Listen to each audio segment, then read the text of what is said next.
حديثا جامعا لمجامع الخير عن أبي مالك الحارث بن عاصم الأشعري رضي الله تعالى عنه. الأشعري من الأشعريين، والأشعريون هم من اليمن، نعم، الذين أثنى عليهم النبي محمد صلى الله عليه وسلم وقال فيهم: الإيمان يمان والحكمة يمانية. هذا من جماعة أبو موسى الأشعري، من جماعة أبو موسى الأشعري رضي الله تعالى عنهم وأرضاهم. روى حديثا عن النبي محمد صلى الله عليه وسلم قال رسول الله صلى الله عليه وآله وسلم: الطهور شطر الإيمان. الطهور معناه الطهور الخلوص من الأدناس الحسية كالأنجاس معناه في اللغة، أو معنوية كالأرجاس من حقد وكبر وحسد ورياء، هذا يقال رجس المعنوية. فهناك طهارتان: طهارة في الظاهر والخلوص من الأدناس الحسية، وطهارة في الباطن وهي الخلوص من الأرجاس المعنوية أي أمراض القلوب، فإنها أنجس من أمراض من نجاسة الظاهرة، كبر حقد حسد، هذه نجاسة وقعت على ثوبك أو على بدنك طهرته. جسل طهارة الأنجاس، لكن يعسر طهارة الأرجاس عن القلوب. فالطهارة طهارتين: طهارة الظاهر وطهارة الباطن، كلا الطهارتين مأمور بهما شرعا. فلهذا يقول النبي محمد صلى الله عليه وسلم: الطهور شطر الإيمان.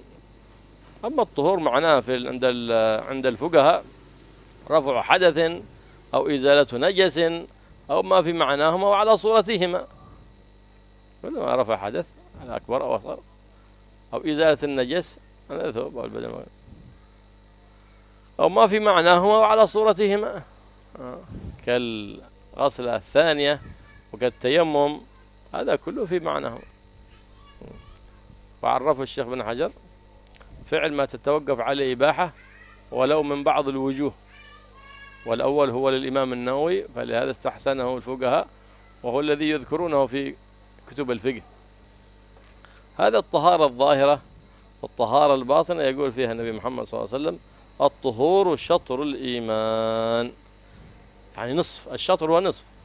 هذا أوتي يوسف شطر الحسن أي نصف الحسن، وأوتي النبي محمد صلى الله عليه وسلم الحسن كله أوتي شطر الإيمان.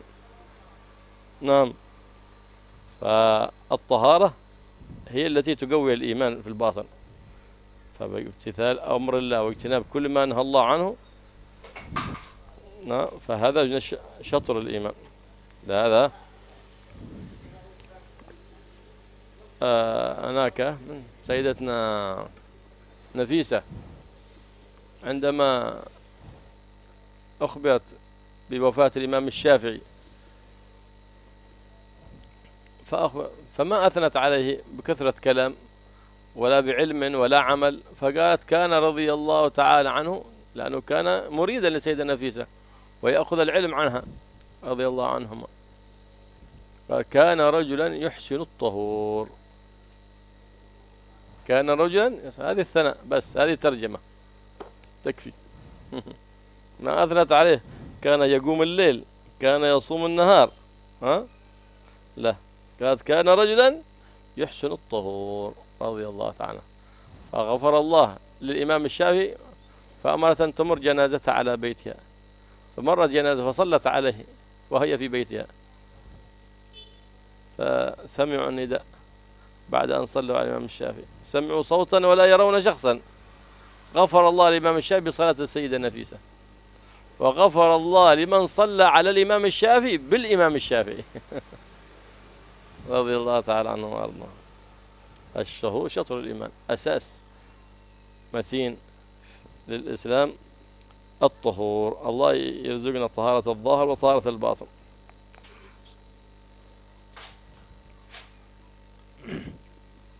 Bismillah, alhamdulillah, wassalatu wassalamu ala rasulillah wa ala alihi wa sahbihi wa mawala, ma ba'd. Kajian kita pada pagi hari ini adalah kitab Arba'in Nawawi, hadis ke-23. Hadis ini diriwayatkan dari Sayyidina Abi Malik Al-Harits bin Asim Al-Asy'ari radhiyallahu taala anhu. Perawi hadis ini sahabat yang berasal dari suku Asy'ari. Suku Asy'ari ini adalah suku yang ada di Yaman. Yang mana Yaman ini salah satu negeri yang dipuji-puji oleh Rasulullah sallallahu alaihi wasallam sebagaimana dalam salah satu hadis yang sahih, al-iman Yaman wal hikmah Yamaniyah. Hakikat keimanan itu terdapat ada di Yaman. Begitu juga hikmah itu adanya di Yaman. Beliau ini Abi Malik ini termasuk kelompok atau satu suku dengan Sayyidina Abu Musa Al-Asy'ari. Hadis ini diriwayatkan oleh beliau mengatakan qala Rasulullah sallallahu alaihi wasallam. Rasulullah sallallahu alaihi wasallam bersabda, "At-tuhur syatrul iman." Bersihnya diri, kebersihan itu adalah separuh dari iman. Nah, bersih di sini suci itu separuh dari iman. Suci di sini mencakup suci zahir maupun suci batin. Suci zahir badan kita, pakaian kita bersih dan suci dari najis, badan kita bersih dari hadas dan yang lain-lain. Mencakup juga suci secara batin, artinya sucinya hati kita dari sifat-sifat akhlak-akhlak yang tidak terpuji, seperti ujub, bangga diri, hasud, iri, dengki, riya, pamer-pamer dengan amal, sombong, merasa lebih baik daripada orang lain, menganggap orang lain lebih hina daripada dia, hikid, merencanakan kejelekan atau keburukan kepada orang lain. Ini adalah penyakit-penyakit hati, kotoran-kotoran yang nempel pada hati, yang itu lebih najis daripada najis yang nempel di badan atau pakaian kita. Menghilangkan atau mensucikan anggota zahir ini lebih mudah, dicuci langsung bersih, disiram pakai air bersih. Tapi kalau menghilangkan kotoran hati ini lebih susah. Dan dua-duanya diperintahkan, mensucikan zahir maupun mensucikan batin, ini dua-duanya diperintahkan oleh agama. Mensucikan zahir, toharoh, yang kita sering mendengar istilahnya dalam kitab fikih disebut dengan toharoh. Apa itu toharoh? Toharoh definisi secara fikih ini ulama khilaf. Ada definisi dari Imam Nawawi, ada definisi dari Imam Ibnu Hajar. Definisi toharoh, bersuci, menurut Imam Nawawi adalah rafu hadatsin au izalatu najasin au ma fi ma'nahuma au ala suratihima. Jadi yang dikatakan toharoh adalah menghilangkan hadas kecil ataupun besar dengan wudhu dan mandi, atau menghilangkan najis, apapun bentuk najis itu, au ma fi ma'nahuma, atau yang memiliki fungsi sama dengan menghilangkan hadas atau menghilangkan najis seperti tayamum. Tidak menghilangkan hadas, tapi memiliki fungsi seperti menghilangkan hadas, sama-sama memperbolehkan sholat. Au ala suratihima, atau tidak menghilangkan hadas, tidak menghilangkan najis, fungsinya juga tidak sama seperti menghilangkan hadas dan najis, cuman bentuknya sama, seperti basuhan kedua dan ketiga. Basuhan kedua dan ketiga tidak menghilangkan hadas atau najis, tidak memiliki fungsi seperti menghilangkan hadas, tapi bentuknya sama, tidak ada bedanya. Ini takrif toharo menurut Imam Nawawi. Ada takrif toharo menurut Imam Ibnu Hajar, yaitu fi'lu ma tatawaqaf alaihil ibaha walau min ba'dil wujuh. Melakukan sesuatu yang menyebabkan kita boleh melakukan sesuatu yang asalnya terlarang, seperti sholat. Melakukan sesuatu itu bisa menyebabkan kita diperbolehkan melakukan sholat atau semisalnya, walaupun dari sebagian sisi, tidak secara sempurna. Seperti tayamum hanya memperbolehkan satu kali fardu, tidak lebih. Ini definisi toharoh dari Imam Ibnu Hajar. Cuman ulama ulama mutakhirin lebih memilih takrifnya Imam Nawawi. Di hadis tadi dikatakan at-tuhur syatrul iman. Syatr ini artinya separuh, setengah. Suci itu adalah setengah dari iman. Sebagaimana dalam hadis dikatakan utiya Yusuf syatrul husn. Nabi Yusuf dikasih separuh ketampanan, separuh keindahan. Jadi separuh ketampanan itu diberikan pada Nabi Yusuf. Adapun Rasulullah SAW diberi ketampanan dan keindahan sempurna. Sempurna bukan separuh, tapi sempurna secara utuh. Tuhur, mensucikan diri zahir maupun batin, ini sangat penting sekali. Karena itu sampai di hadis dikatakan separuh dari keimanan. Imam Syafi'i dulu itu punya guru perempuan, yaitu Sayyidah Nafisah radhiyallahu anha. Sayyidah Nafisah ini wanita yang istimewa, salah satu cucu dari Rasulullah sallallahu alaihi wasallam. Imam Syafi'i sering belajar kepada Sayyidah Nafisah ini. Ketika Imam Syafi'i wafat, Sayyidah Nafisah memuji Imam Syafi'i ini hanya dengan satu sifat. Tidak dipuji qiyamul lailnya, walaupun beliau ahli qiyamul lail. Tidak dipuji puasanya, tidak dipuji ilmunya, walaupun beliau alim yang sangat luar biasa. Tidak dipuji kepandaiannya dalam berretorika, tidak. Yang dipuji oleh Sayyidah Nafisah adalah kana rajulan yuhsinut tuhur, tidak lebih. Imam Syafi'i ini adalah seorang laki-laki yang baik di dalam mensucikan dirinya, mensucikan zahir maupun batin. Ketika Imam Syafi'i wafat, Sayyidah Nafisah meminta agar supaya jenazahnya dilewatkan di depan rumah beliau untuk mensolatkan. Jadi Sayyidah Nafisah nggak keluar, beliau ada di luar, beliau ada di dalam rumah. Imam Syafi'i taruh di depan rumahnya, Sayyidah Nafisah mensolatkan Imam Syafi'i dari rumah beliau, tidak keluar. Dan setelah Sayyidah Nafisah itu mensolatkan Imam Syafi'i, tiba-tiba ada suara. Tidak ketahuan siapa yang mengatakan. Ada hatif, ada suara mengatakan Imam Syafi'i diampuni seluruh kesalahan dan kekurangannya dengan barokah Sayyidah Nafisah. Dan kemudian juga ada suara, siapapun yang mensolatkan Imam Syafi'i, semuanya diampuni dosa-dosanya dengan barokah Imam Syafi'i radhiyallahu taala anhum. Semoga beliau tadi berdoa, semoga Allah memberikan kita rizki, pertolongan untuk bisa mensucikan diri kita zahir maupun batin. الطهارة تخلية وتحلية. تخلية أي من ذميم ظاهر حسيا أو معنوي، أي من نجاسات ظاهرة أو نجاسات باطنة، وتحلية بأضدادها بالطهارة. فلهذا قال نصف الإيمان، لأن التخلية نصف والتحلية نصف آخر. نعم. ويحتمل احتمال آخر أن الطهور شطر الإيمان. هنا مراد بالطهور الوضوء، حقيقة الوضوء. الوضوء. والإيمان المراد به الصلاة، أي الطهور أي الوضوء شرط للصلاة، فيكون شطر بمعنى شرط على هذا المعنى. كل ذلك صحيح، وكل فسر بحسب إدراكه وفهمه، كل ذلك معنى صحيح. وهناك كما تقدم معنا علم يجب تعلمه، وهي طهارة القلوب. كما يجب علينا أن نتعلم شروط الصلاة، ما يشترط للصلاة ولصحتها، كذلك يجب علينا تعلم كما قال صاحب الزبد: وعلم داء للقلوب مفسدي كالعجب والكبر وداء الحسد. واجب تعلم هذا حتى تتعلم الطهارة، تدخل الصلاة وأنت طاهر الظاهر وطاهر الباطن، فتكون صلاتك أقرب إلى القبول. والوضوء من أسباب الحفظ، وملازمتك للطهارة أبعد عنك الأرواح الشريرة، وأبعد عنك الجن وأذية الجن، يبعدون عنك.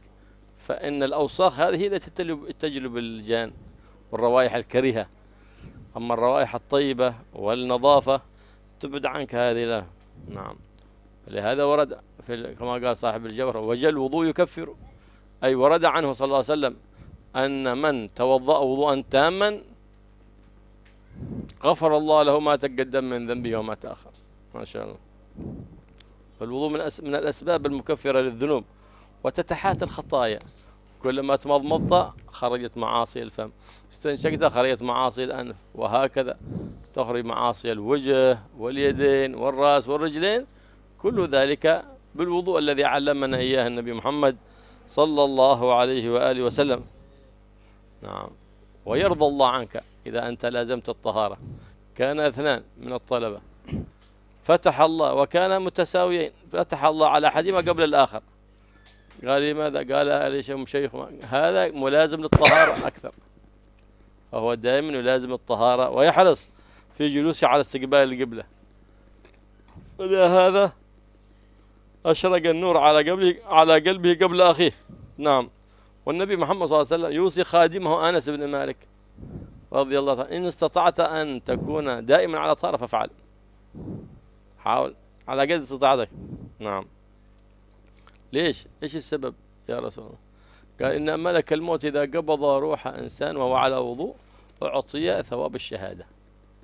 ما شاء الله. في ذلك بشارة. فيحاول الإنسان أن يكون دائما على وضوء، فسيكون له يكون فضل عظيم من الله سبحانه وتعالى، ويكون في أمان من أذية الإنس وأذية الجان. هذه في فضائل الوضوء. وفوق هذا كله إن للموت سكرات، والذي يلازم الطهارة هو يهون عليه في سكرات الموت، يهون عليه في سكرات الموت. فلهذا يحرص الإنسان أن يكون دائما على طهارة، فلا تفوته ذلك، سواء طهارة الظاهر وطهارة الباطن كذلك. وإذا أنت دخلت الوضوء المسجد وأنت متوضئ على طول تحصل الصلاة، ولا أنت دخلت المسجد عادك بلا وضوء، هذا تقول تتوضأ وقمة الصلاة تفوتك تكبيرة الإحرام، تفوتك صفوة الصلاة. لكن لما تكون ملازم للطهارة كثير سهل، بدخل المسجد بتصلي، بتحمل الختمة، بتسهل عليك كثير من أنواع العبادة. لكن اللي ما هو على طهارة يقول لا اصبر أول، عاد أنا بروح بتطهر أنا كذا كذا. فالوضوء فيه خير كثير للإنسان، وملازمته فيها حفظ عظيم للإنسان. فمن توضأ فهو في أمان مما يخاف، كما ذكر ذلك عن سيدنا موسى الكليم على نبينا وعليه أفضل الصلاة وأزكى التحية والتسليم. فقد أوحى الله سبحانه وتعالى إلى سيدنا موسى عليه السلام توضأ، أي إلزم الطهارة. فإن أصابك شيء وأنت على غير وضوء فلا تلومن إلا نفسك. لهذا الوضوء سلاح المؤمن. ما معنى سلاحه؟ أن يحتمي به من كل أذية من إنس ومن جان. الله يرزقنا طهارة الظاهر وطهارة الباطن، ينقي بواطننا من كل خلق ذميم، ويحلينا بكل خلق حميد كريم، ويقرب منا أهل الطهارة، ويقربنا من أهل الطهارة، ويحبب إلينا الطهارة، ويحببنا لأهل الطهارة، ويسخر لنا من يطهر بواطننا وظواهرنا من كل غش ورجس ونجس ظاهر وباطن يا رب العالمين.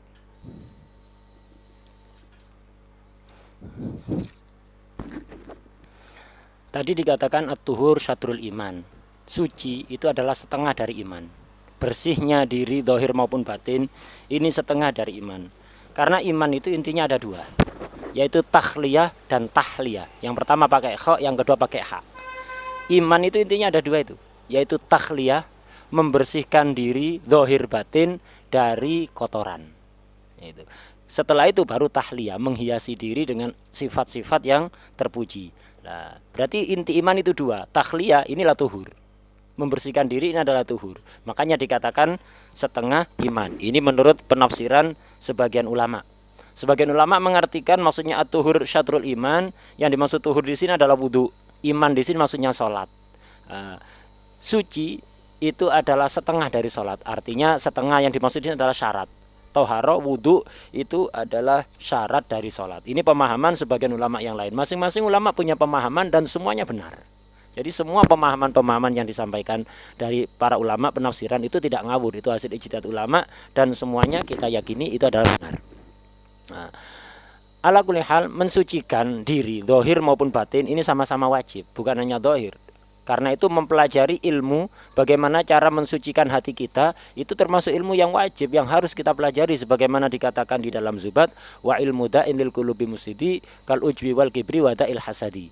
Termasuk ilmu yang wajib dipelajari adalah ilmu yang mempelajari penyakit hati, sifat-sifat yang tercela yang nempel pada hati, kemudian cara menghilangkannya seperti sifat sombong, hasud, unek-unek, rencana jahat kepada orang lain. Ini adalah mempelajari apa saja sifat-sifat jelek yang ada pada hati dan belajar bagaimana cara membersihkannya. Ini adalah wajib.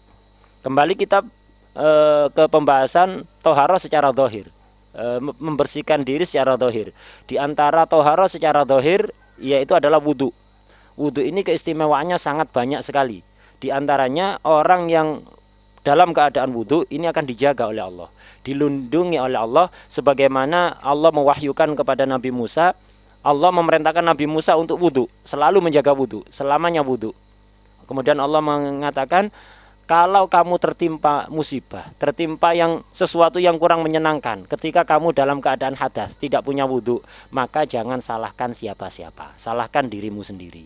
Karena itu hendaknya kita selalu mulazamatul wudhu, selalu setiap saatnya kita ini dalam keadaan suci punya wudhu, biar dijaga kita ini oleh Allah zahir dan batin. Menjaga diri selalu suci, punya wudhu, ini akan menjauhkan roh-roh jahat dari kita. Yang bisa manggil jin, roh-roh jahat, kemudian mengganggu kita itu apa? Yaitu kotoran yang ada pada badan kita. Itu tidak punya wudhu, hadas, kemudian bau badannya tidak nyaman, tidak sedap. Lah ini yang akan mengundang roh-roh jahat, akhirnya rawan diganggu. Itu. Dan juga fadilah wudhu diantaranya lagi adalah bisa menghapuskan dosa-dosa.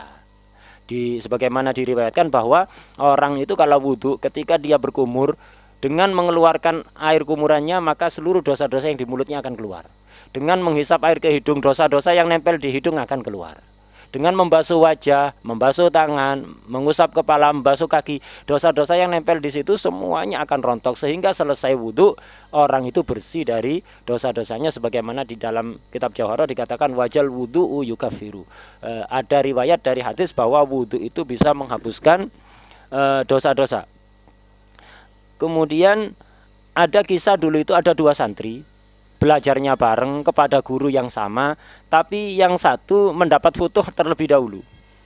Yang satu belum dapat futuh, yang satu sudah dapat futuh. Ternyata sebabnya adalah karena yang satu ini yang dapat futuh terlebih dahulu ini selalu dalam keadaan suci, selalu punya wudhu dan selalu menghadap kiblat. Nah, jadi berusaha sebisa mungkin selalu menghadap kiblat. Karena pentingnya wudhu, Nabi ini pernah memerintahkan kepada khatam beliau yaitu Sayyidina Anas bin Malik radhiyallahu anhu untuk selalu menjaga wudhu. Alasannya karena kalau malaikat datang mencabut nyawa, kita dalam keadaan punya wudhu, maka kita akan mendapatkan pahala mati syahid.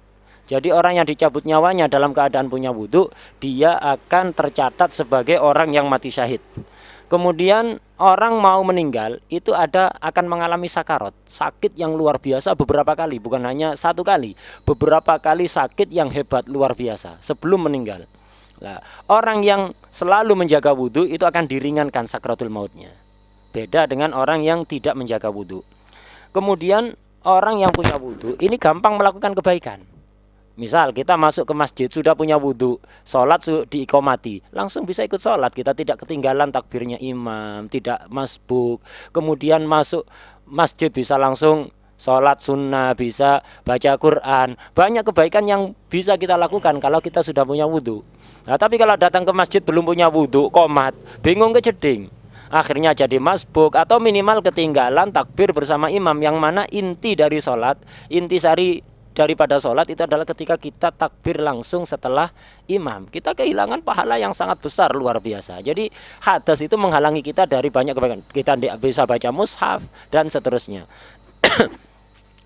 Kemudian beliau tadi berdoa, semoga Allah memberikan rizki kepada kita toharoh, suci dohir maupun batin, dan semoga hati kita dihiasi dengan akhlak yang mulia dan dibersihkan dari akhlak-akhlak yang tercela. Semoga kita didekatkan kepada orang-orang yang selalu orang-orang suci, dan kita dijadikan orang-orang yang suci, dan semoga Allah mengirimkan untuk kita orang-orang yang bisa mensucikan kita dohir maupun batin. Maka walhamdulillah tamla'ul mizan, أي الثناء الحسن لله سبحانه وتعالى. إذا أثنى العبد على مولاه كان هذا الثواب لو جسم ملأ الميزان، والميزان شيء كبير من مخلوقات الله سبحانه وتعالى. قال سيدنا داود سأل الله أن يريه الميزان فأراها سيدنا داود الميزان، فلما شاف الميزان ما بين السماء والأرض قط ما بين كل كفة، قال من يستطيع أن يملي هذا يا رب. فلما رآه أغشي عليه، فلما أفاق قال من يستطيع أن يملأ هذا؟ قال يا داود إني إذا رضيت على عبدي ملأتها له بحبة بتمرة واحدة. تصدق بنفس طيبة ملأتها لهم، وإني لأملأها له بلا إله إلا الله. فلهذا كان فضل عظيم في الباقيات الصالحات لمن يكررها في صباحه وفي مساه. هذا من أوراد السلف الصالح: سبحان الله الحمد لله ولا إله إلا الله أكبر ولا حول ولا قوة إلا بالله 100 مرة في الصباح و100 مرة في المساء، فما فيها من الأجر العظيم والحسن الحصين. نعم. وقد ذكر لنا النبي محمد صلى الله عليه وسلم قصة صاحب البطاقة. من هذا صاحب البطاقة؟ يختار الله رجل من بين الخلائق في يوم القيامة، قال النبي صلى الله عليه وسلم، فيقف وقد رشحت سيئاته، فيقول حق سبحانه وتعالى: إنك لن تظلم. فيأتي ببطاقة فيها لا إله إلا الله محمد رسول الله، فيقول: ما تصنع هذه البطاقة أمام هذه السجلات حق السيئات؟ قال: يا عبدي إنك لن تظلم. فتوضع في كفة الحسنات فتطيش تلك السجلات كلها ولا يثقل مع اسم الله شيء، قال النبي محمد صلى الله عليه وسلم. وهذا ليس لكل واحد لا، إلا لعبد اصطفاه الله ورضي الله عنه وأراد له السعادة. نعم. لهذا قال: يصطفي الله من بين الخلائق. فهذه كلها تتجسد، كلها الأعمال الصالحات نور للعبد. ويجب الإيمان بالميزان، ويجب الإيمان بالحساب يوم القيامة. فمن لم يؤمن فقد كفر والعياذ بالله، لأن الله بنص القرآن قال: ونضع الموازين القسط. ما في ظلم يوم القيامة، كل شيء الحساب. لا اللهم ادخلنا اللهم ادخلنا الجنة بغير حساب. اللهم حاسبنا حسابا يسيرا. لكن من نوقش الحساب عذب، قال النبي محمد صلى الله عليه وسلم.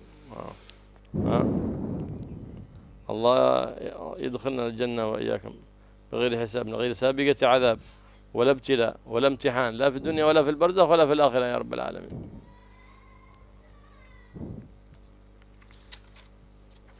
Kemudian lanjutan hadis, walhamdulillah tamlaul mizan. Kalimat alhamdulillah ini akan memenuhi seluruh isi timbangan amal kelak di akhirat. Alhamdulillah artinya pujian kita kepada Allah Subhanahu wa taala. Ini pahalanya sangat besar. Akan memenuhi seluruh isi timbangan amal nanti di akhirat. Mizan, timbangan yang digunakan untuk nimbang amal ini sangat besar, luar biasa. Amal kita termasuk pujian kita pada Allah, bacaan kita alhamdulillah itu nanti akan diwujudkan dalam bentuk benda yang nanti akan ditimbang, ada di timbangan amal. Nah, alhamdulillah ini ketika diwujudkan menjadi benda itu akan memenuhi seluruh isi timbangan. Timbangan ini makhluk Allah yang sangat besar. Pernah Sayyidina Dawud ala nabiyina wa ala sayyidina wa alaihi afdhalus salatu wassalam itu meminta kepada Allah untuk bisa melihat wujud timbangan amal yang dipersiapkan oleh Allah untuk nimbang amal nanti di akhirat. Akhirnya ditampakkan oleh Allah. Ternyata timbangan itu setiap jadi timbangan itu akan ada dua wadah. Ada dua sisi. Sisi untuk nimbang kebaikan, sisi untuk kejelekan. Nah, itu setiap satu sisi timbangan itu memenuhi seluruh tempat antara langit dan bumi. Saking besarnya timbangan. Sayyidina Dawud melihat makhluk yang segede itu langsung pingsan. Setelah pingsan, beliau setelah sadar bertanya pada Allah, ya Allah, kalau timbangan amal segede ini siapa yang bisa memenuhi timbangan amal ini? Sebanyak ini, segede ini timbangan amal, siapa yang bisa memenuhi? Kemudian Allah menjawab, wahai Dawud, kalau aku sudah ridho kepada seseorang, maka orang itu sodako dengan 1 biji kurma saja akan memenuhi seluruh timbangan itu. Kalau aku sudah ridho. Jadi orang itu kalau sudah diridhoi Allah, ibadah sedikit pahalanya memenuhi seluruh timbangan amal. Dengan apa kita bisa mencapai itu? Sodako dengan penuh keikhlasan. Walaupun 1 biji kurma akan memenuhi seluruh timbangan. Begitu juga ada riwayat yang lain mengatakan bahwa la ilaha illallah Muhammadur Rasulullah itu akan memenuhi timbangan. Sebagaimana kisah ada sahibul bitaqah. Jadi dulu di dalam salah satu riwayat disebutkan ada orang itu kejahatannya banyak sekali. Jadi buku catatan amal kejelekannya itu numpuk. Jadi nanti di akhirat dia menemukan buku catatan amal kejelekannya itu numpuk sampai dilihat itu tidak ketemu tepinya, di mana ini? Banyak sekali kejahatan, tidak punya kebaikan. tidak punya kebaikan. Ketika ditimbang di timbangan amal, nggak punya kebaikan, ya akhirnya yang yang berat itu timbangan kejelekannya. Timbangan kejelekannya, dia sudah yakin, waduh neraka ini, tidak ada kebaikan sama sekali. Itu akhirnya Allah mengatakan pada dia, kamu tidak akan didolimi. Ada secari kertas catatan kebaikanmu, satu ini tidak ada yang lain.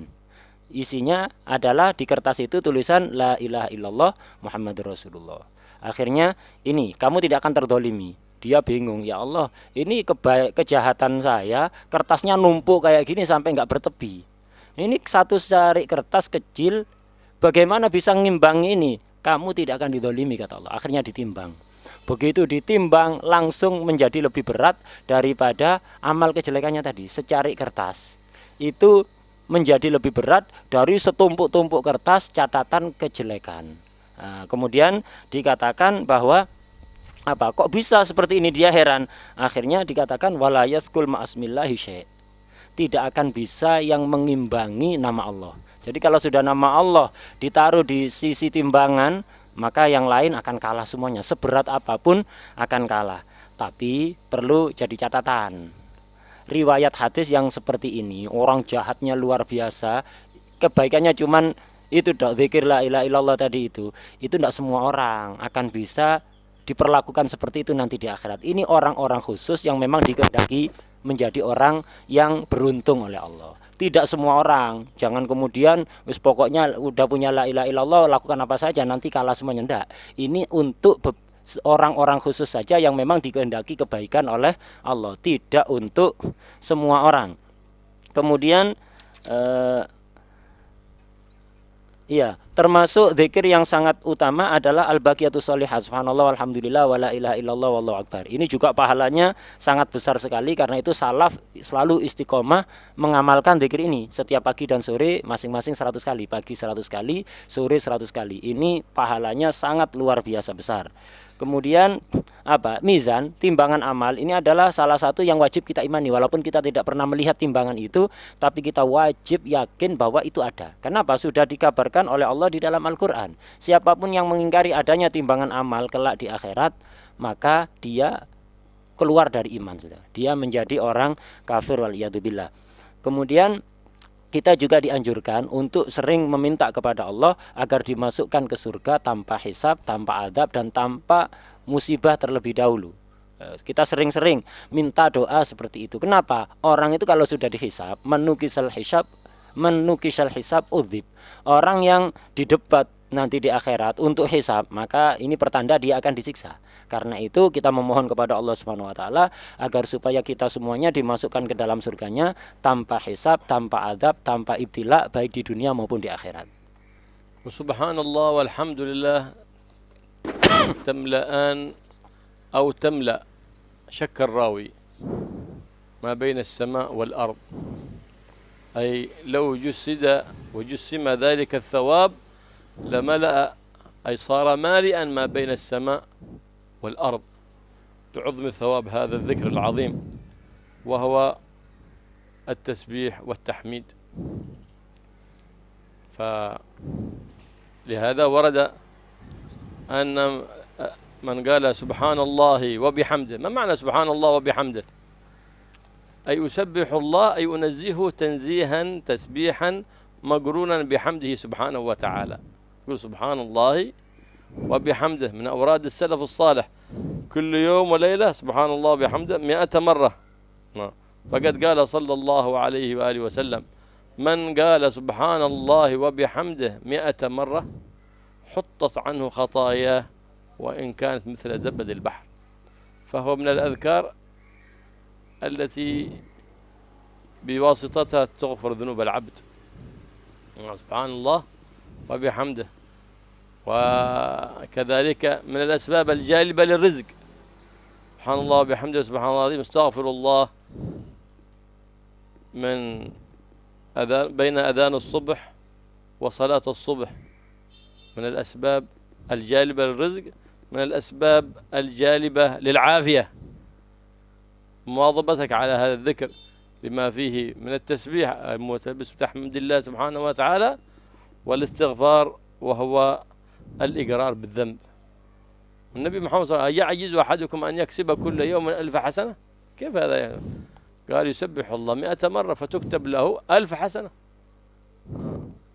هذا كانت من أورادهم السلف الصالح 100 مرة من سبحان الله بحمده في الصباح وفي المساء. نعم. Kemudian lanjutan hadis, wa subhanallah walhamdulillah tamla'an au tamla' ma bainas sama'i wal ard.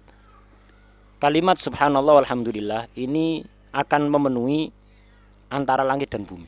Artinya kalau diwujudkan berubah menjadi sebuah benda untuk ditimbang, itu akan memenuhi antara langit dan bumi, akan penuh dengan pahala subhanallah walhamdulillah ini. Pahala yang sangat luar biasa dengan zikir yang sangat pendek. Di sini kalimat hadisnya tamlaan atau tamla.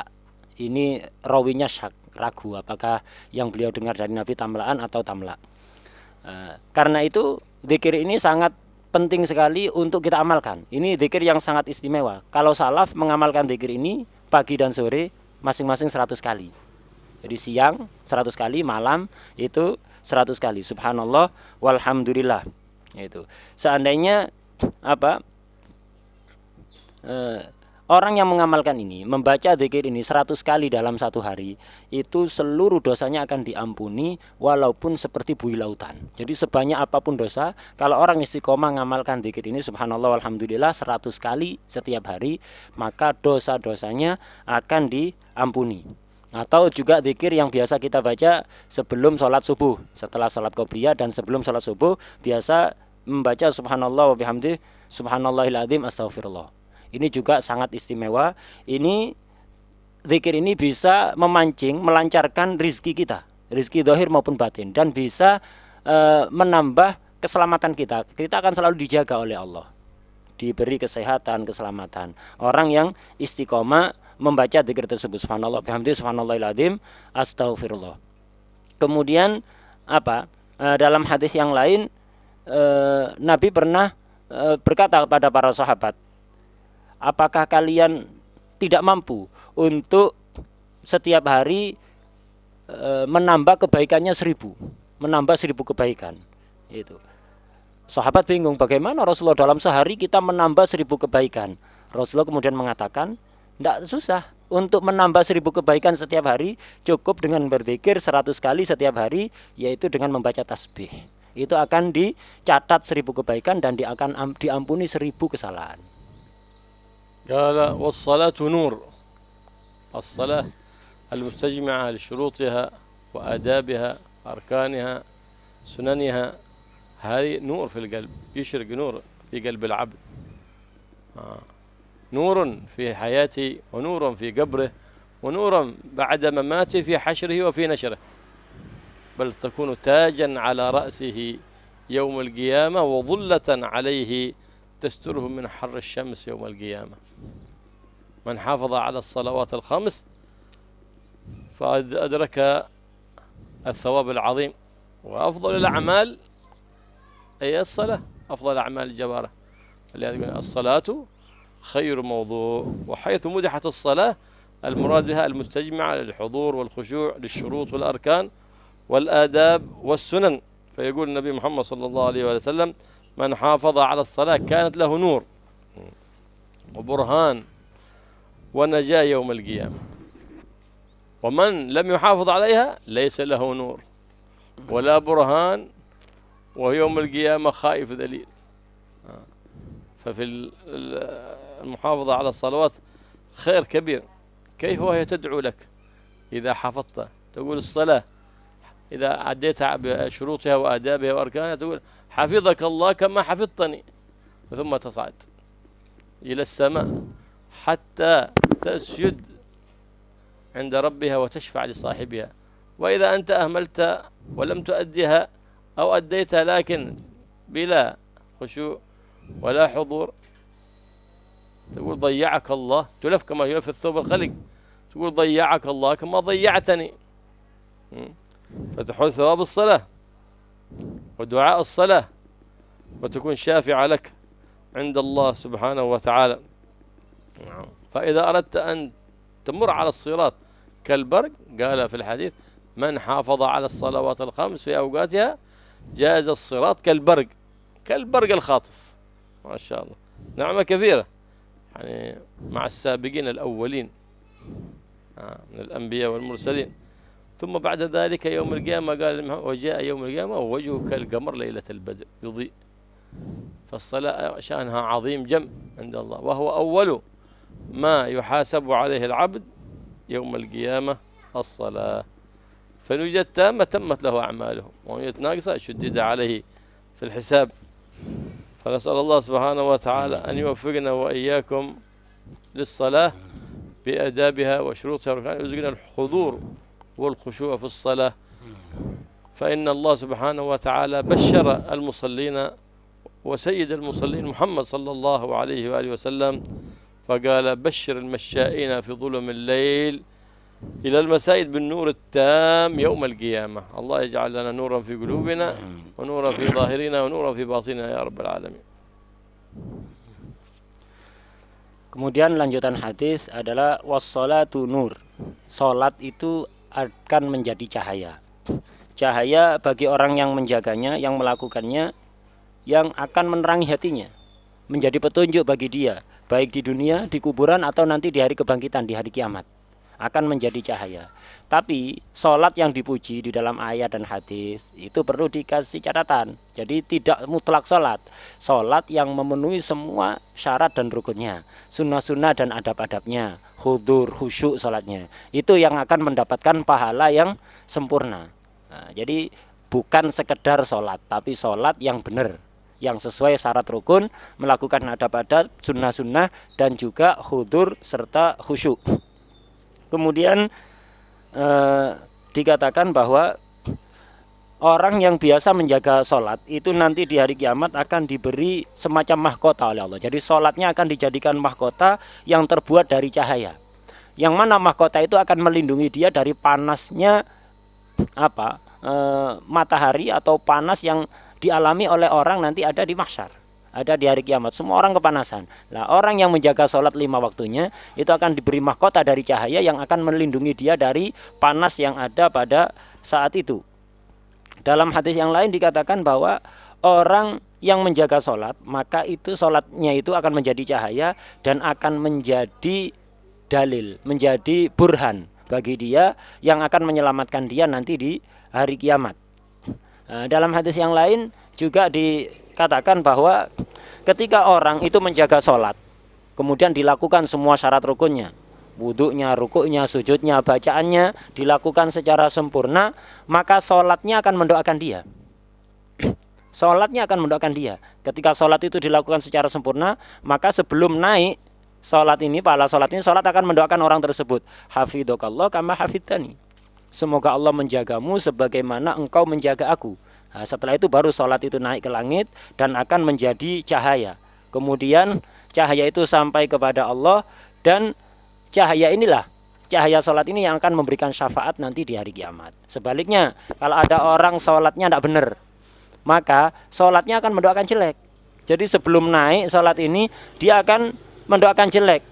Dhayya'akallah kama dhayya'tani, semoga Allah menelantarkan engkau sebagaimana engkau menelantarkan aku. Itu karena itu hati-hati dengan sholat kita. Sholat ini sesuatu yang sangat agung di dalam agama kita. Karena itu jaga baik-baik. Kemudian di riwayat yang lain, di hadis yang lain dikatakan barang siapa yang sholat 5 waktu, menjaga sholat 5 waktu pada waktunya, dilakukan secara berjamaah, maka nanti di sirat dia akan melewati seperti sambaran petir. Dalam waktu sekejap langsung bisa melewati sirat. Kemarin sudah disinggung, sirat itu sangat jauh sekali dan sangat terjal. Ini perlu waktu yang sangat lama sekali untuk melewatinya. Tapi orang yang ahli menjaga sholat sesuai pada waktunya, tepat pada waktunya, dilakukan secara berjamaah, maka dia akan melewati sirat seperti sambaran petir, begitu cepat, secepat kilat. Dan wajahnya akan bercahaya seperti bulan purnama. Itu. Kemudian Nabi juga banyak memberikan kabar gembira kepada orang-orang yang suka menjaga sholat. Dalam salah satu dikatakan basyiril masya'in fi dhulamil layali lil masajid bin nuritam yaumal qiyamah. Berilah kabar gembira kepada orang yang berjalan ke masjid di dalam kondisi gelap petang, nanti di hari kiamat dia akan diberi cahaya yang sangat terang benderang. Karena itu kita memohon kepada Allah Subhanahu wa taala agar supaya kita diberi rezeki bisa menjaga sholat sebenar-benarnya, bisa khudur, bisa khusyuk di dalam sholat. والصدقة برهان. الصدقة لأنها تخزي إبليس الخسيس، برهان أي حجة للعبد على قوة إيمانه بالله سبحانه وتعالى. ويكون يوم القيامة عليه سيمة وعلامة حتى لا يسأل عن ماله أين صرفه، أين صرفه. نعم. ففي الصدقة أجر عظيم. نعم.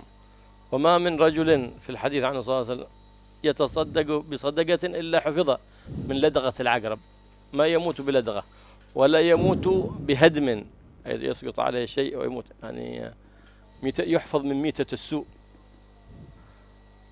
وموت البغتة، ما يموت فجأة. في تحصين الصدقة من الأمراض، من الفيروسات، من نزل في هذا الزمان كذا. هذا المرض عم الدنيا كلها، يحتاج إلى صدقة كثيرة من الأغنياء على حسب أموالهم. الكثير المال على حسب ماله، وقليل المال على قدره. لهذا يقول النبي محمد صلى الله عليه وسلم: داووا مرضاكم بالصدقة وحصنوا أموالكم بالزكاة. نعم. نعم. فينبغي الإنسان أن يكثر من الصدقة ولا يخاف الفقر. بعض الناس لا يقول ما يتصدق يخاف، خاف الا نحتاج، خاف الا نحن يوم نحتاج للمال هذا. فخوف الفقر هذا سوء الظن بالله سبحانه وتعالى، كالخوف من هجوم المرض والتوقعات المرض. إذا أنت تسيء الظن بالله سبحانه وتعالى. نعم. لأن هناك ملكان كل يوم عندما تطلع الشمس يناديان المولى سبحانه: اللهم أعطي منفقا خلفا وممسكا تلفا. البخيل هذا تذهب البركة منه ومن ماله. ويقينا لا شك في ذلك أن الله سبحانه وتعالى يخلف. لهذا كان السلف الصالح إذا ضاق عليهم الحال أطعموا الطعام وأكثر من الصدقة، فإنه إخراج المال جلب للمال في الباطن، فيأتيك المال من حيث لا تحسب. كما قد ورد عن بعض السلف الصالح كانت زوجته تعجن العجين، فقامت يعني تعمل التنار تجهز وهي تعجن، فدخل سائل من البحر وراحت تجهز التنور للحطب، فدق الباب سائل: ما في هناك عطاء العجين. صدق. فجاءت بتأخذ العجين بتضع في التنور. أين العجين؟ قال: أخذوه ناس بيخبزونه وبيجيبونه. ناس أخذوه العجين بيخبزونه وبيجيبونه، وهي لا تدري. قال: فقال: ما جاء شيء. قالت: لابد لنا من طعام، ماشي معنا إلا العجينة هذا اليوم، ما عندنا طعام ثاني. فما هي إلا وقت يسير حتى طرق الباب رجل لا يعرفون من هو، وفيه جفنة كبيرة ملآنة خبز ومرق ولحم ثريد. فقال: سبحان الله، ما أسرع، ما خبزوه ورجعوه. ما خبزوه ورجعوه. حتى قال بعض السلف الصالح: أنا أخاف من كثر ما يخلف علي ربي، ما أخرج شيء إلا ويخلف على ربي، خاف يكون هذا نقص في حسناتي. ما أخرج شيء لله إلا وسريعا ما يأتيني أضعاف ذلك الشيء. قال: لكنني أخاف، قال، أن يكون هذا تعجيل أجري في الدنيا ولا يكون لي أجر في الآخرة، من خوف.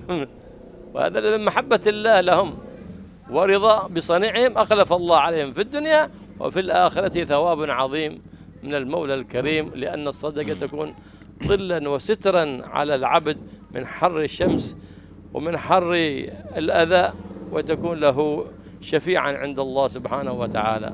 الله يوفقنا وإياكم للصدقة وأداء الصدقة ابتغاء مرضات الله سبحانه وتعالى، فهي الصدقة المحمودة، أن تكون ابتغاء مرضات الله، لا رجاء محمدة في الدنيا ولا ثناء الناس، بل طلبا رضاء الله سبحانه وتعالى. والشيطان يسخط من الصدقة، يسخط أخرا.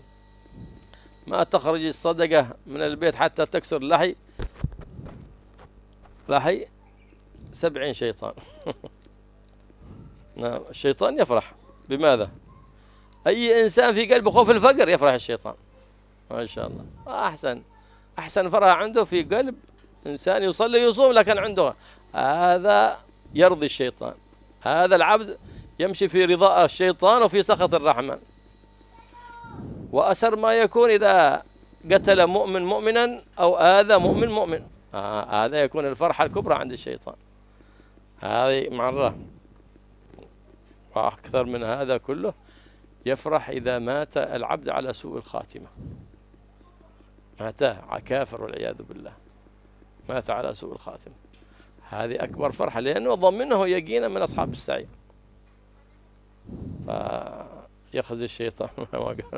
بعضهم أراد سمع فضل الصدقة من بعض المشايخ فأراد أن يتصدق، فذهب يأخذ المال من البيت ويعطيه للشيخ، يعطي الفقراء والمساكين.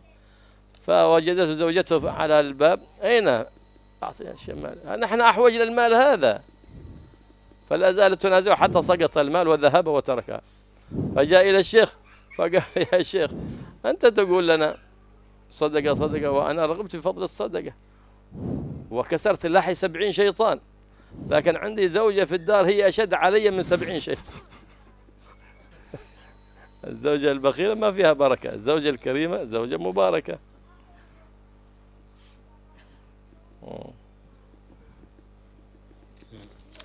Kemudian lanjutan hadis, as-shadaqatu was-shadaqatu burhan. Sedekah itu akan menjadi hujah bagi kita yang bisa membela kita nanti di hari kiamat. Jadi akan menjadi pembela kita. Itu sedekah. Orang yang ahli sedekah, artinya hujah itu artinya hujah ala kuatil iman, pertanda. Jadi orang yang ahli sedekah itu pertanda imannya kuat. Kenapa? Dia tidak takut fakir. Berarti imannya kuat. Orang yang ahli sedekah nanti di hari kiamat akan memiliki tanda khusus, sehingga dia tidak akan dihisab hartanya. Jadi tidak ditanya harta kamu buat apa saja dulu di dunia. Itu tidak dihisab, hartanya tidak dihisab kalau ahli sedekah.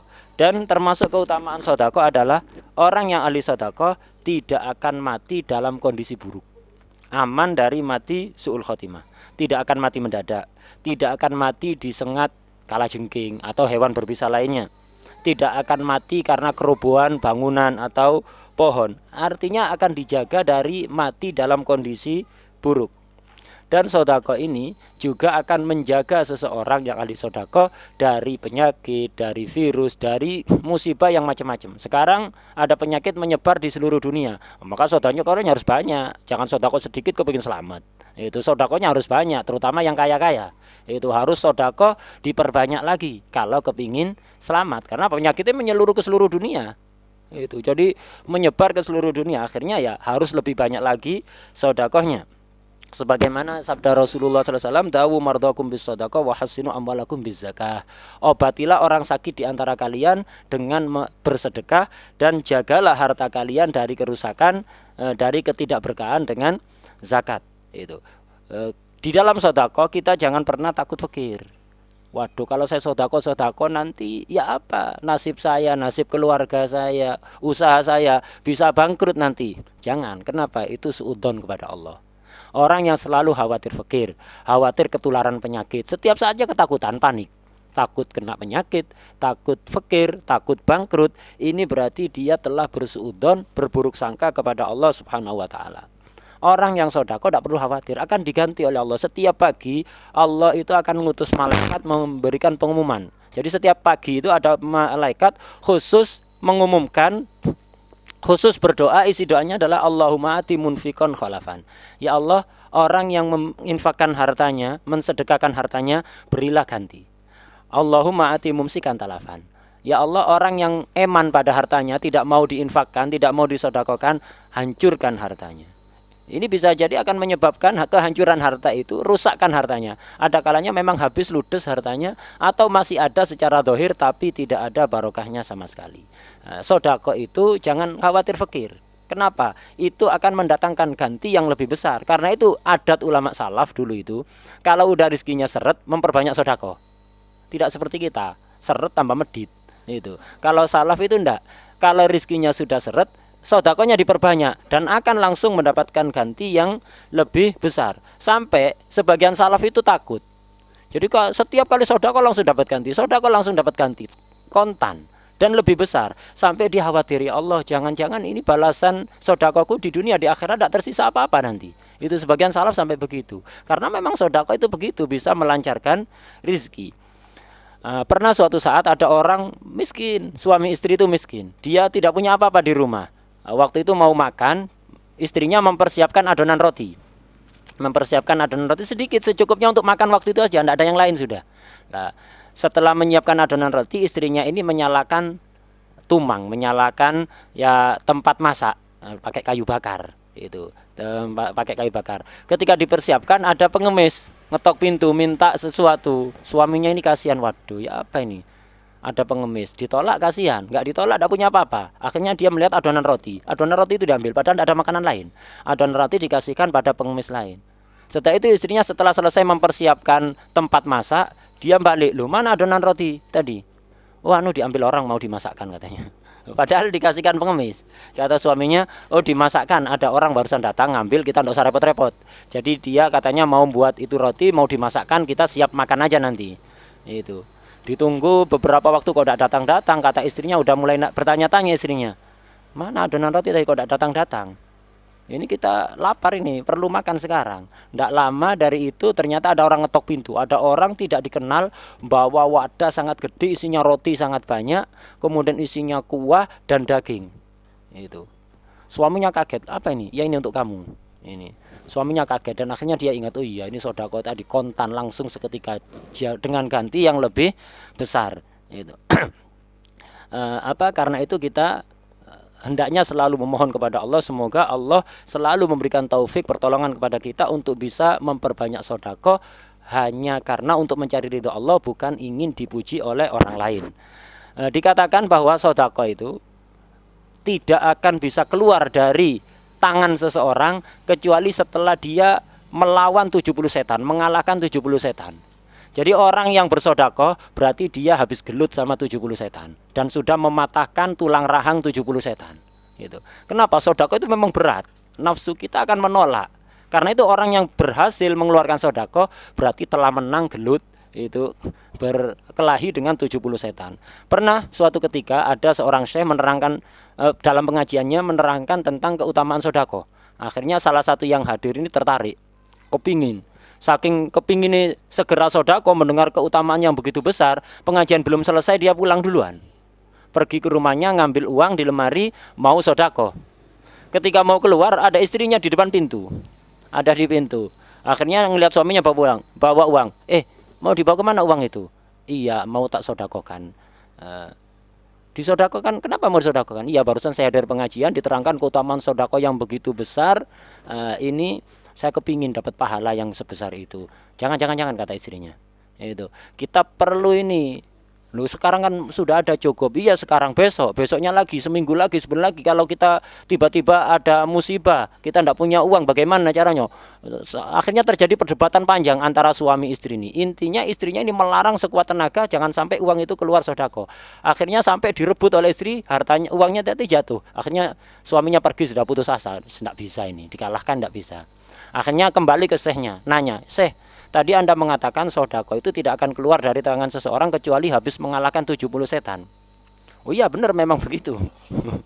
Kata si syekhnya, "Syekh, saya tadi sudah berjuang mengalahkan 70 setan berhasil. Cuman di rumah saya ini ada istri yang lebih berat daripada 70 setan." Jadi tidak bisa saya mengalahkan. Ini ngalah-ngalahi 70 setan ini. Karena itu kata beliau tadi, istri yang pelit itu tidak ada barokahnya. Jadi kalau punya istri pelit ya dididik. Itu jangan dibiarkan, tidak ada barokahnya. Istri model begitu. Orang yang takut fakir, mau sedekah eman, takut fakir, takut nanti perlu. Ini dia berarti telah menghibur setan. Setan itu gembira ngakak-ngakak kalau ada orang mau sedekah ke eman karena takut fakir. Setan akan bergembira, Allah akan murka. Nah, itu kebahagiaan, di antara kebahagiaan terbesar setan itu ketika melihat orang itu eman untuk sedekah. Begitu juga ketika ada seorang muslim membunuh muslim lainnya, seorang muslim menyakiti muslim lainnya, itu kebahagiaan terbesar setan. Dan yang paling besar lagi kebahagiaan setan adalah ketika ada seseorang mati dalam keadaan su'ul khotimah, waliyadzubillah. قال في الحديث قال والصبر ضياء. الصبر إرغام النفس على ما تكره، قال الصبر إرغام النفس على ما تكره، هذا الصبر. ضياء أي لا يزال يضيء بنور الحق في سلوك سبيل الهدى وتجنب طريق الردى ما دمت تسلك طريق الصبر. فالصبر وإن كان مر في مذاقته لكن عواقبه أحلى من العسل، أحلى من العسل. نعم، إلا أنك أرقمت نفسك على ما تكره. فلهذا كان الصبر على الطاعة له 300 درجة، الصبر عن المعصية 600 درجة، الصبر على الابتلاء والعياذ بالله له 900 درجة، بما فيه الاستسلام للقضاء والقدر من الله سبحانه وتعالى. حتى لو صبرت ومنعت شهوتك من أمر هي تشتهيه، نفسك تريد شهوة من الشهوات ولو شهوة مباحة، يكتب ذلك لك أجر عظيم من المولى الكريم سبحانه وتعالى. أطلع الله سيدنا موسى على منزلة في الجنة، منزلة يقال لها حظيرة القدس، فيها ملائكة كرام. فقال سأل مولاه سبحانه من يسكن هذه الحظيرة؟ قال من هم سكان حظيرة القدس؟ قال من إذا ابتليتهم صبروا، لا يتذمرون ويستسلمون للقضاء والقدر. إذا ابتليتهم صبروا وإذا أنعمت عليهم شكروا، نزلت بهم نعمة شكروا الله سبحانه وتعالى. وإذا أصبتهم بمصيبة قالوا إنا لله وإنا إليه راجعون. النبي صلى الله عليه وسلم ذات مرة انطفأ السراج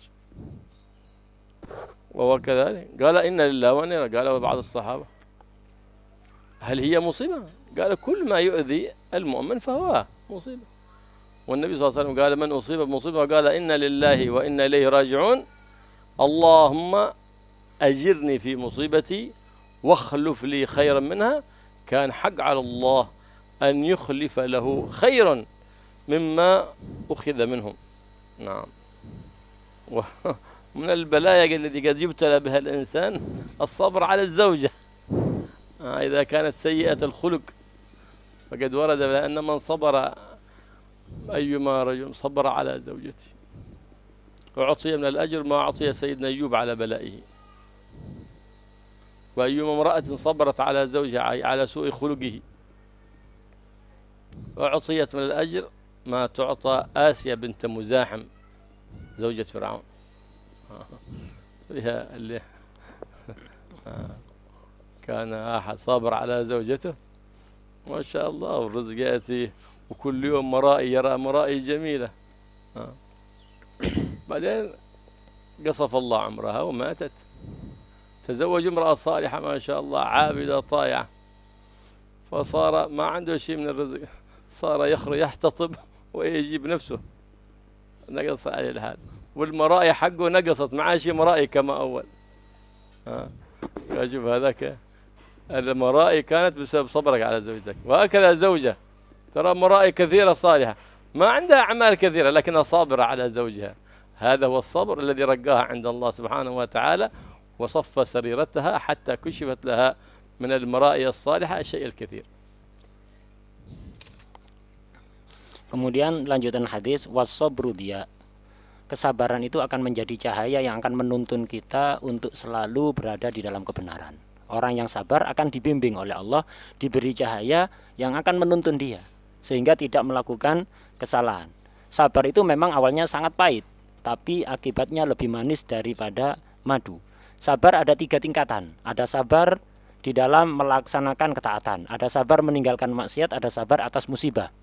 Sabar atas ketaatan, sabar di dalam melakukan ketaatan, ini orang yang melakukannya akan diangkat derajatnya 300 derajat.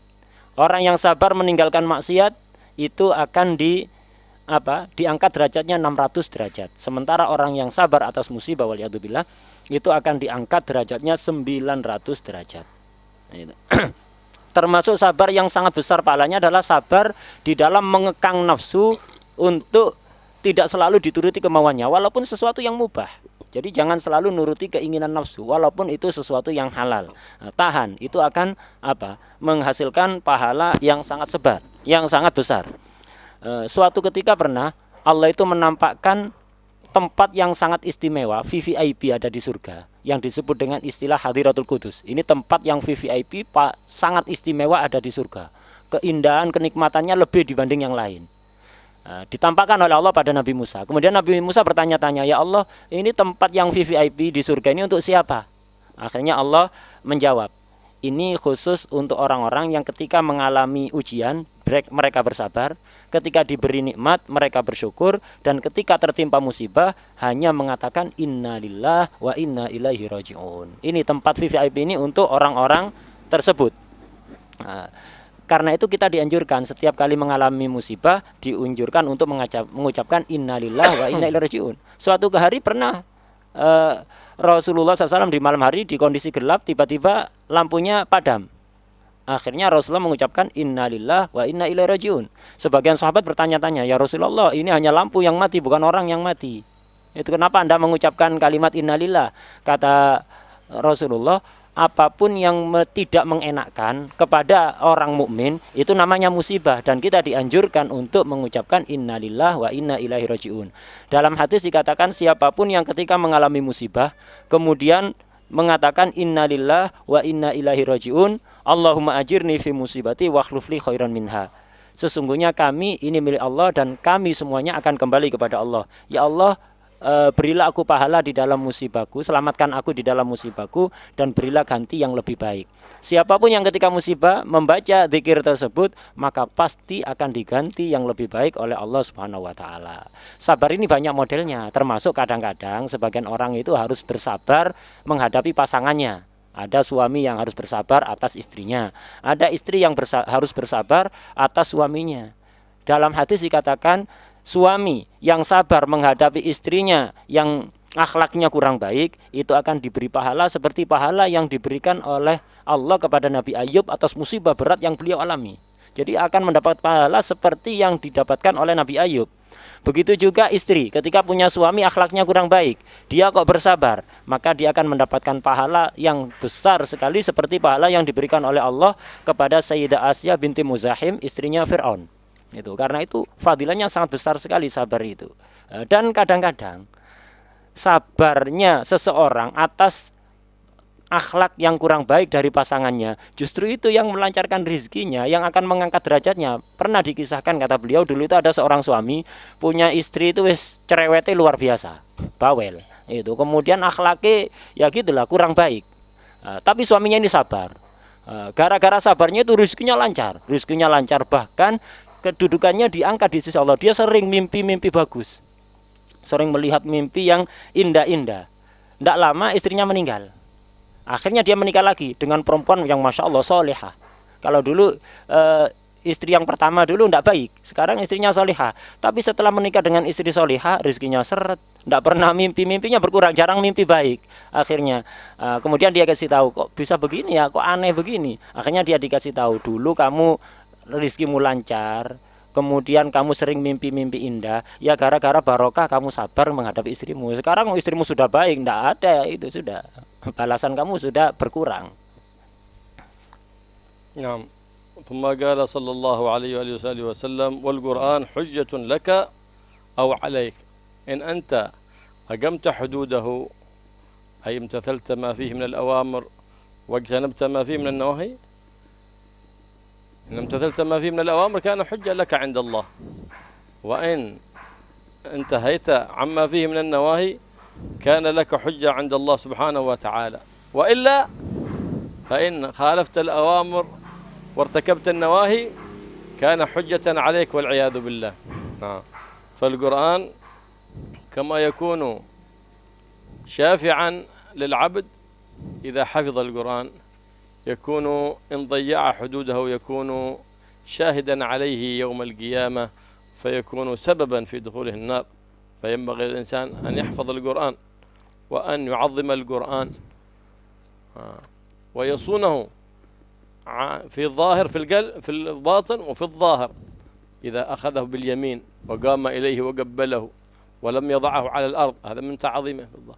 وتعظيما في القلب أن يعظم ما فيه، وأن يجزم ويقطع ويؤمن بكل ما فيه بما أخبر به النبي محمد صلى الله عليه وآله وسلم. Kemudian lanjutan hadis yaitu wal Quran hujjatun lak au alaik. Gitu. Quran itu akan menjadi hujjah yang membela kita atau justru memberatkan kita, menjerumuskan kita. Tergantung sikap kita bagaimana kepada Al-Quran. Kalau kita mengikuti perintah-perintah Al-Quran, menjauhi larangan-larangan Al-Quran, maka Quran akan menjadi hujjah pembela kita. Tapi sebaliknya, kalau kita baca Quran tapi tidak mengamalkan isi Al-Quran, perintahnya kita langgar, larangannya kita lakukan, maka Quran akan menjadi penuntut orang tersebut.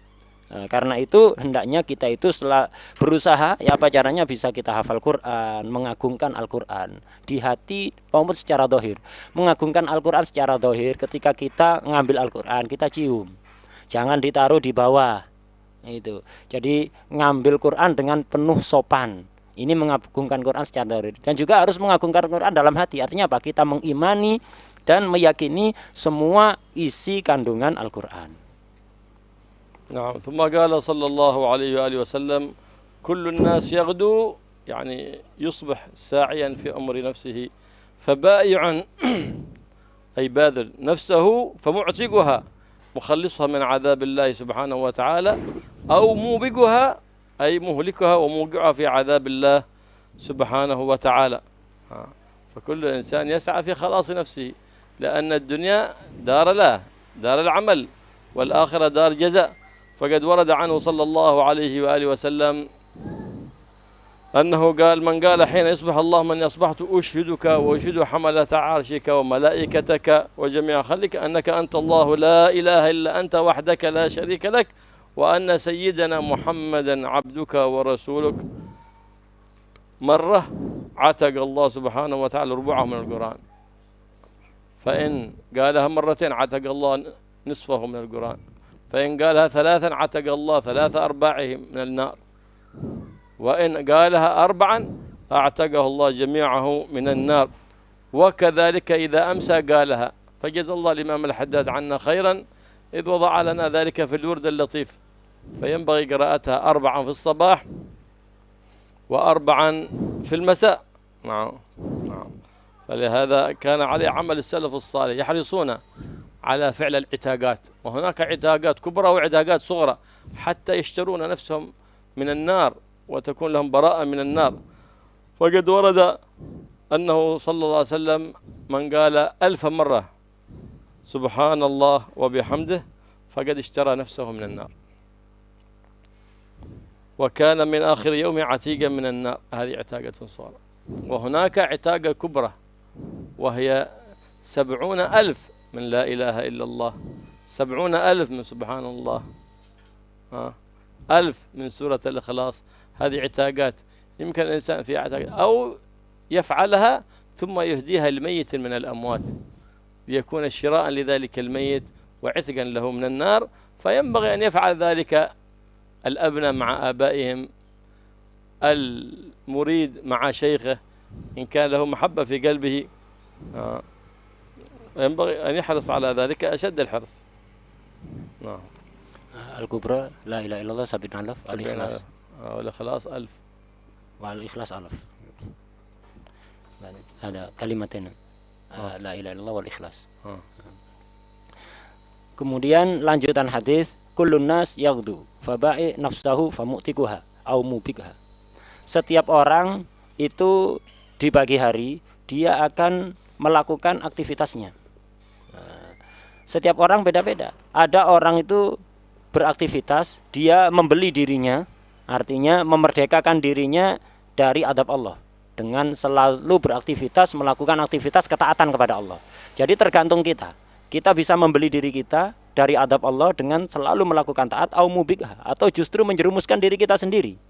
Kalau kita gunakan kemampuan kita untuk beraktivitas melakukan maksiat kepada Allah, terserah kita, semuanya kembali kepada kita. Kita mau membeli diri kita, membebaskan dari adab Allah, atau menjerumuskan diri kita untuk disiksa oleh Allah Subhanahu wa Ta'ala. Karena itu selalulah kita berusaha ya apa caranya kita ini terbebas dari adab Allah dengan melakukan ketaatan. Di antara zikir yang bisa membebaskan seseorang dari adab Allah adalah salah satu zikir yang disebutkan oleh Imam Abdullah Al-Haddad di dalam Wirdul Latif yang dibaca setiap pagi dan sore adalah siapa yang membaca, dalam hadis disebutkan, siapa yang membaca zikir Allahumma inni asbahtu usyiduka wa usyidu hamlata arsyiq wa malaikataka wa jami'a khalqik annaka antallah la ilaha illa anta wahdaka la syarikalak wa anna muhammadan abduka wa rasuluk. Siapa yang membaca zikir ini satu kali, maka seperempat badannya akan dibebaskan dari api neraka oleh Allah. Kalau baca 2 kali, separuh badannya dibebaskan dari api neraka. Kalau baca 3 kali, 3/4 badannya akan dibebaskan dari api neraka. Kalau dibaca 4 kali, sebagaimana aturan di Wirdul Latif, siapa yang baca zikir ini 4 kali di pagi hari, maka akan dibebaskan seluruh badannya dari siksa Allah Subhanahu wa taala. Ini di pagi hari. Di sore hari juga dianjurkan untuk dibaca 4 kali, cuman asbahtunya diganti amsaitu. Nah, ini akan membebaskan seseorang dari azab Allah. Dan ulama salaf itu banyak sekali amalan-amalan untuk membebaskan diri dari api neraka. Ada itaqah sughra, jadi amal yang tidak terlalu berat yang bisa membebaskan diri dari api neraka. Ada yang agak besar, agak banyak. Nah, yang sughra itu yaitu membaca subhanallah wa bihamdi 1000 kali. Siapa yang membaca subhanallah wa bihamdi 1000 kali, berarti dia telah membeli dirinya dari Allah, menebus dirinya dari siksa Allah. Maka hari itu juga dia dibebaskan dari api neraka oleh Allah. Ini itaqah sughra, sedikit. Subhanallah bihamdi 1000 kali. Ada yang besar, itaqah kubra, yaitu dengan membaca 70.000 la ilaha illallah dan 1000 al-ikhlas. Jadi membaca zikir la ilaha illallah 70.000 kali serta surat al-ikhlas 1000 kali. Ini itaqah kubra. Ini kalau kita baca ini, kita akan dibebaskan dari api neraka oleh Allah. Ini juga bisa kita transfer. Jadi misalnya kita baca ini, kita hadiahkan pahalanya untuk orang tua kita yang sudah meninggal, keluarga kita, teman kita, atau guru-guru kita. Kalau kita memang mencintai mereka, dengan betul-betul cinta pada mereka, kita kirimkan. Kita baca ini, kita kirimkan untuk mereka. السلف الصالح من ساداتنا الله تعالى يعملون بهذه العتاقات، يعملونها لأنفسهم خصوصا ولمن عز عليهم عموما، فينبغي فعل ذلك ولو بالاستئجار، ولو بالأجرة. استأجر من يفعل ذلك. نعم، قد كان أحد من الأخيار عندما ماتت أمه رآها في عذاب وفي نكال، فأصبح يبكي مهموما محزونا. جاء عند أحد من السادة وأخبره بما أهمه، قال البارحة رأيت والدتي كذا كذا كذا، وكان من أهل المرائي الصادقة هذا الولد. فقد كان هذا السيد هلل 70,000 من لا إله إلا الله وأتى بالعتاق الكبرى، فقال اللهم إني قد هللت هذه 70,000 ابتغاء مرضاتك شراء لنفسي من النار، وإني أشتري بها أم فلان هذا من النار. فلما جاء من الغد وجهه متهللا فرحا مسرورا، فقال رأيت أمي البارحة وقد أخرجت من النار وأدخلت الجنة، تحقيقا لما كان عليه السلف الصالح من الأعمال الصالحات، فإنها تشفع عند الله سبحانه وتعالى وتكون شافعة عند الله سبحانه وتعالى. فنكثر من الأعمال الصالحة لأنفسنا ولأمواتنا، ونرحمهم بالصدقة والإكثار من التهليل والتسبيح والاستغفار والصلاة على الحبيب محمد صلى الله عليه وآله وسلم، ومن تلاوة القرآن، ونهب ذلك ثواب ذلك إلى أمواتنا، فإن ذلك من برنا بهم بعد مماتهم. والله يجعلنا وإياكم من البارين بآبائهم وأمهاتهم ومشايخهم في حياتهم وبعد مماتهم يا رب العالمين. Ulama salaf, khususnya dari kalangan Sada Al-Ba'lawi, ini sangat gemar sekali mengamalkan itaqot tadi itu, amal-amal pembebasan diri dari api neraka, khususnya untuk diri pribadi mereka sendiri dan juga untuk orang-orang yang mereka cintai, mereka sayangi. Karena itu hendaknya kita mengamalkan itu, walaupun nyewa orang, tidak harus kita baca sendiri. Jadi orang tua kita yang sudah meninggal, kita bacakan itaqot kubro tadi itu, la ilaha illallah 70.000 kali dan juga qul huwallahu ahad 1000 kali. Kita sewa orang. Kalau kita tidak sempat mengamalkan sendiri, kita sewa orang, pahalanya dikirimkan untuk orang tua kita. Ini penting sekali untuk dilakukan kalau memang kita betul-betul mencintai orang tua kita atau guru-guru kita. Pernah diceritakan bahwa ada seseorang itu sering mimpi dan mimpinya selalu benar. Jadi ada seorang pemuda, ini anak yang soleh, sering mimpi, dan kalau mimpi biasanya selalu terjadi. Ibunya meninggal, kemudian dia mimpi ibunya itu diadab oleh Allah. Akhirnya dia bangun sumpek, akhirnya dia sowan kepada salah seorang syekh yang ada pada saat itu. Akhirnya dia curhat, ya syekh, saya bersedih, kenapa saya semalam mimpi ibu saya disiksa. Akhirnya syekh tadi itu membaca la ilaha illallah 70.000 kali. Kemudian setelah baca itu beliau berdoa, ya Allah, aku membaca la ilaha illallah ini 70.000 kali untuk menebus diriku dari api neraka dan menebus ibu pemuda tadi dari siksamu. Itu berdoa seperti itu. Besok paginya si pemuda ini datang lagi dengan penuh kegembiraan. Kenapa? Dia bermimpi ibunya telah diselamatkan oleh Allah dari adab dengan barokah apa? La ilaha illallah 70.000 kali dari seorang syekh tadi itu. Karena itu hendaknya kita gemar untuk mengirimkan pahala kepada orang-orang yang sudah meninggal dengan sodako, tahlil, membaca Al-Quran, sholawat kepada Rasulullah SAW. Itu ketika kita rajin melakukan hal itu, kita kirimkan pahalanya kepada orang-orang yang sudah meninggal. Ini adalah termasuk bakti kita kepada orang tua kita, kakek nenek kita, dan juga guru-guru kita. Karena itu kita memohon kepada Allah SWT agar supaya kita tercatat sebagai orang-orang, anak dan murid yang berbakti kepada orang tuanya semasa masih hidup maupun setelah meninggal. Begitu juga kepada para guru-gurunya. اللهم أجرنا من النار، اللهم اعتق رقابنا النار ورقاب آبائنا وأمهاتنا وأحبابنا وأخواننا وقراباتنا ومن حاضر شبكة قلوبنا واسكننا وإياهم على فراديس الجنان من غير سابقة عذاب ولا ابتلاء ولا امتحان، بل محض الجود الامتنان. يا حنان يا منان يا قديم الإحسان، يا من إذا سئل أعطى وسئل أعنا على ما تريد وانفعنا لما رضيك عنا يا رب العالمين، بجاه نبيك محمد الرؤوف الرحيم، وصلى الله على سيدنا محمد النبي وعلى آله وصحبه وسلم، والحمد لله رب العالمين. بسر الفاتحة. بسم الله الرحمن الرحيم وإياك نستعين. ربنا تقبل منا وتب علينا واغفر لنا وجودك أجر يا كريم يا حي يا قيوم الله يا رب العطاء لا تبضي يا أول الأولين ويا آخر الآخرين قوة المدين ويا رحمنا ارحمنا والمحبين وصلى الله على سيدنا محمد السلام على المرسلين والحمد لله رب العالمين.